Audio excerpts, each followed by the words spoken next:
साथ मौजूद है मनीष जी, स्वागत आपका जी। कैसे इस लक्ष्य को की पूर्ति की जा सकती है?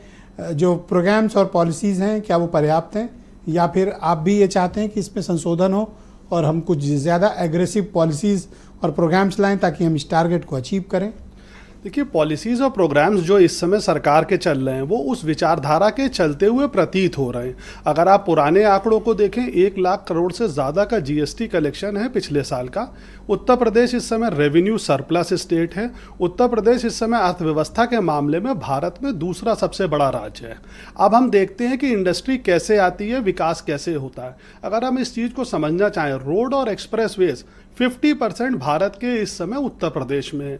उत्तर प्रदेश में 25 एयरपोर्ट चल रहे हैं, 21 डोमेस्टिक और 5 इंटरनेशनल एयरपोर्ट हैं। एक आध फंक्शनल नहीं हुआ है, जो फंक्शनल होने वाला है। ये इंडिकेटर्स हैं कि अर्थव्यवस्था में कंट्रीब्यूशन हो रहा है। जब इंफ्रास्ट्रक्चर में पैसा लगता है तो प्रदेश का ऑलराउंड विकास होता है। आप देखिए कि ये कुंभ से जो अर्थव्यवस्था, क्या ये जेवर एयरपोर्ट ऑपरेशनल हुआ जी, तो ये एक बूम करेगा मेरे लिए? जेवर एयरपोर्ट ऑपरेशनल हुआ तो बूम तो करेगा, लेकिन उसके संग एक और समझने की बात है कि अभी तक भारत में एयरक्राफ्ट्स की सर्विसिंग नहीं होती है। उसकी भी पहली फैसिलिटी जो है वो जेवर में जनरेट हो रही है। रेवेन्यू चेंजर भी होगा और एम्प्लॉयमेंट भी बहुत आएगा। यूपी में तमिलनाडु के बाद दूसरा डिफेंस कॉरिडोर बन रहा है, जिसमें इन्वेस्टमेंट का साइज बहुत अच्छा आ रहा है। अभी संडे को चैलेंजेस क्या है हमारे सामने?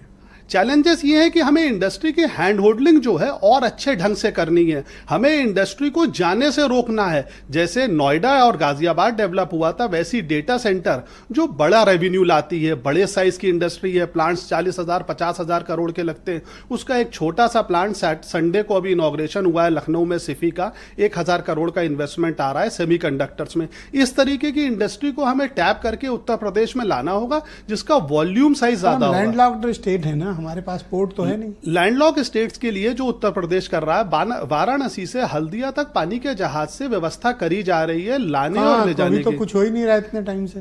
होना चाहिए था। वाराणसी से व्यवस्था बहुत ज्यादा टाइम लग रहा है उसमें। और इलाहाबाद से व्यवस्था करनी चाहिए। लैंडलॉक को आप दूर नहीं कर सकते, लेकिन आप अपॉर्चुनिटीज ऐसी क्रिएट कर सकते हैं जो छोटे छोटे क्या हमारा इंफ्रास्ट्रक्चर तैयार है कि हम एक बड़ा इंडस्ट्रियल रिवोल्यूशन अपने प्रदेश में ले आए? देखिए, इंफ्रास्ट्रक्चर की इस समय तैयारी ऐसी दिख रही है। मेरठ से जो रैपिड रेल चली है नोएडा और दिल्ली के लिए, उसने नोएडा का बहुत अच्छा विकास का पोर्शन जो है वो मेरठ ला दिया है। आज पॉपुलेशन प्रेशर भी थोड़ा डाइवर्ट हुआ है। टाउनशिप्स जो है मेरठ ट्रांसफर हो रही हैं। बुंदेलखंड की बीडा, जो बुंदेलखंड डेवलपमेंट अथॉरिटी सरकार ने बनाई है, उसका प्रोग्राम ये है कि जिसने सिंगापुर की संरचना करी थी वो 5,000 एकड़ में, उसमें भी कुछ काम हुआ नहीं। बीडा तो ऐसे ही पड़ा हुआ है। नहीं, थोड़ा एक्सीलरेट सरकार को एक्सेलरेट करना चाहिए। वो तो नहीं हो रहा है। हमेशा